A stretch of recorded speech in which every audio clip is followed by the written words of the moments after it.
Cancer Healer Center, a new beginning. खून झाला असताना माफ करा असं सांगणं योग्य नाही. सूर्यवंशी हत्येप्रकरणी लॉंग मार्च स्थगित केल्याच्या धसांच्या भूमिकेला जितेंद्र आव्हाडांचा विरोध. पोलिसांची कानउघाडणी केल्यामुळे गुन्हे नकोत, धसांचं विधान. दुसऱ्याकडे बोट दाखवताना चार बोटं आपल्याकडे असतात. अजित पवारांनाही आपल्या पत्नी आणि मुलाला निवडून आणता आलं नाही. अजित पवारांच्या राज ठाकरेंवरील टीकेवर भाजप नेते प्रवीण दरेकरांचं उत्तर.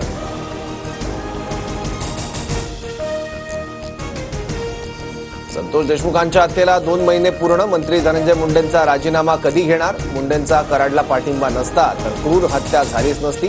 दमानियांचा संताप. धनंजय मुंडेंचा राजीनामा घेणं मुख्यमंत्र्यांना आवश्यक वाटलं नसेल. मुख्यमंत्री उपमुख्यमंत्र्यांना गरजेचं वाटलं तर ते राजीनामा घेतील. मंत्री पंकजा मुंडेंची प्रतिक्रिया.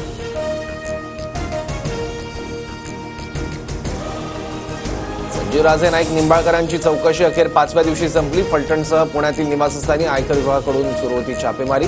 तपासात अधिकाऱ्यांकडून कुठलीही जप्ती नाही. संजीव राजेंची माहिती. डॉक्टर बाबासाहेब आंबेडकरांवरील वादग्रस्त वक्तव्यानंतर राहुल सोलापूरकरची माफी. वेदानुसार आंबेडकर ब्राह्मण ठरतात. सोलापूरकरच्या नव्या दाव्यानं बाद.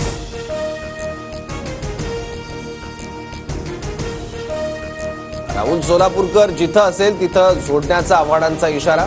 फडणवीसांनी तातडीने अटकेची कारवाई करण्याची सचिन खरात यांची मागणी. तर सोलापूरकरचं तोंड फोडणाऱ्याला 1 लाखांचं बक्षीस. शरद कोळींची घोषणा. उपमुख्यमंत्री शिंदेंकडून संत तुकाराम महाराजांचे 11वे वंशज शिरीष मोरे यांच्या कुटुंबियांना 32 लाखांची मदत. शिवतारेंकडून कुटुंबियांना रक्कम सुपूर्द. 32 लाखाच्या कर्जातूनच शिरीष मोरेंनी केली होती आत्महत्या. मणिपूरचे मुख्यमंत्री बिरेन सिंग यांचा राजीनामा. शहांसोबतच्या भेटीनंतर बिरेन सिंग यांच्याकडून राज्यपालांकडे राजीनामा सुपूर्द.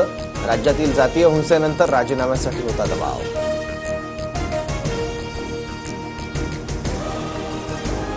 पंतप्रधान मोदींचा आजपासून परदेश दौरा. मोदी 3 दिवसांच्या फ्रान्स आणि अमेरिकेच्या दौऱ्यावर. कृत्रिम बुद्धिमत्ता कृती परिषदेत सहभागी होणार.